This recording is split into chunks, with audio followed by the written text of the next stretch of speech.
ปีผ่านมาสาวบ้านนาไกลถิ่นน้องจากไปบุญกฐินหนีเข้าถิ่นอเมริกาให้สุดฝืนใจฝันใฝ่อยากเห็นน้องมาพ่อแม่บิดามารดาเพิ่นก็คอยท่าเหมือนกัน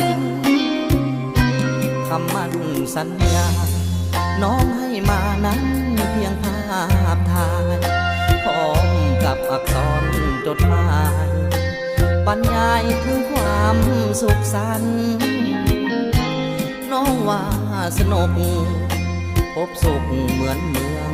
สวรรค์แถมบอกบ่ได้กับหันบ่ได้หันคืนแล้วเมืองลา